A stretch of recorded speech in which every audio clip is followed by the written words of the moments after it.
Normand, député Renaissance de Haute-Savoie. Bonjour monsieur le député. Mais auparavant, le cœur est de sortie. Il commence de battre, c'est Annabelle Nakache. Voilà. Oh là là. Bonjour à tous, aujourd'hui on accueille Antoine Armand, le député de Haute-Savoie. Eh oui, au savoir. Sachez que tous les deux nous avons un très gros point commun. Alors non, j'ai pas fait Henri IV, non, pas Normal Sup non plus, ni l'ENA. Vous à Parcoursup, vous avez fait un strike, hein. Alors non, je ne suis pas député, enfin pas encore. Bon, on sait jamais, hein, quand on voit certaines lumières qui le sont, hein. J'ai toutes mes chances. Bon, vous donnez votre langue au chat ? Ok, nous sommes tous les deux nés le 10 septembre. Formidable. C'est bon, pas de la même année, hein, certes, mais quand même.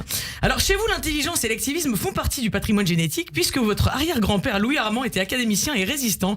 Et quand je parle de résistants, je parle des vrais résistants, hein, ceux qui ont combattu les nazis pendant la Seconde Guerre mondiale. Je parle pas de la nouvelle définition des résistants terroristes qui a été créée par certaines lumières de l'Assemblée nationale. Alors vous, il paraît que vous êtes un déglingos, un lanceur d'alerte. Vous publiez le mur énergétique français. Alors non, ça parle pas d'Anne Hidalgo qui empêche tout le monde de circuler, mais c'est un livre qui dénonce les erreurs faites ces 30 dernières années sur l'énergie et vous proposez des pistes pour que la production puisse être à la hauteur de la consommation grandissante des Français. Vous dites notamment: si certaines personnalités politiques ou autres lumières arrêtaient de gaspiller leur énergie à dire des conneries, on ferait une économie considérable de CO2. Ah non, pardon, ça c'est pas vous qui le dites, c'est moi. Excusez-moi, autant pour moi. Bon allez, transition énergétique, nous sommes à la veille du 14 février, journée mondiale du réarmement démographique, la Saint-Valentin. Quand je suis seule, que j'ai que mes yeux pour pleurer, que je me mouche dans mon charme, je rêve que je me trouve quelqu'un pour la Saint-Valentin. Mais j'ai pas de Valentin. Quand j'ai des gosses que je peux pas refourguer, ou que je suis en couple mais que t'es un rat, j'en rêve mais on la fête pas, la Saint-Valentin. Moi à la place j'ai rien, juste 2 ou 3 mots d'amour, un texto de rien du tout.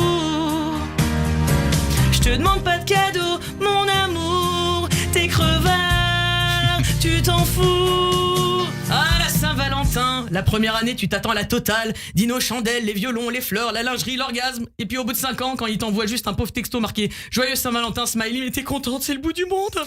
Ah, les hommes aussi, pour la Saint-Valentin, la nuit de la Saint-Valentin, ils s'attendent à rien, pourvu que t'arrives à poil, ils sont contents.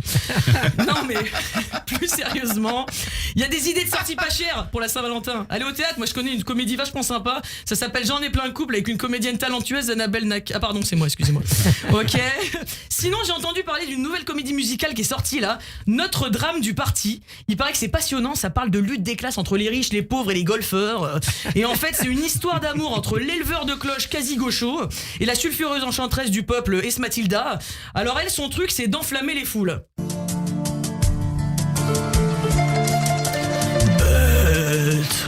C'est un mot qu'on dirait inventé pour elle, quand elle parle et qu'elle donne ses idéaux obscènes.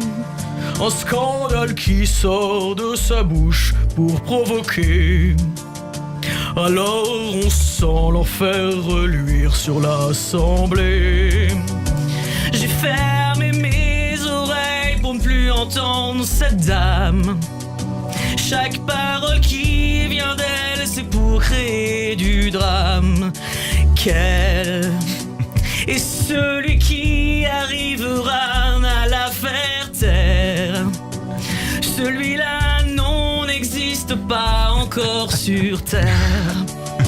Oh, laisse-moi faire, oh, permets-moi une bonne fois de mettre un scotch sur la bouche d'Esmathilda. Sinon, allez au cinéma, en ce moment il y a une comédie romantique passionnante, Coup de foudre à Khan Younes. Ça parle de la belle UNRWA qui rencontre le rebelle Hamas. Ils sont fous l'un de l'autre mais ils veulent garder leur relation secrète. Alors, pour prouver son amour, Hamas offre un magnifique tunnel à UNRWA pour qu'ils puissent se cacher dedans ensemble. Bon, la fin est un peu triste parce qu'on apprend qu'il l'a trompé depuis le début avec Al Jazeera, mais bref.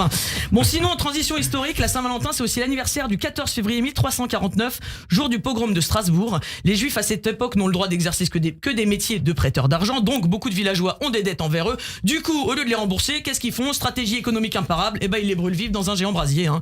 Voilà, je voulais leur rendre hommage à ces 2000 juifs morts d'être juifs. Pour finir, juste une note d'amour positive. Bruchim habayim habayta, bienvenidos a casa, Fernando et Luis. Bienvenue à la maison aux 2 otages libérés par Tsahal, Fernando et Luis. La sortie des otages, ça reste quand même la meilleure des sorties. Allez, en attendant que le monde aille mieux, que les otages reviennent tous, on peut toujours rêver, alors je vous souhaite une bonne journée. Bravo Annabelle, Christophe Barbier.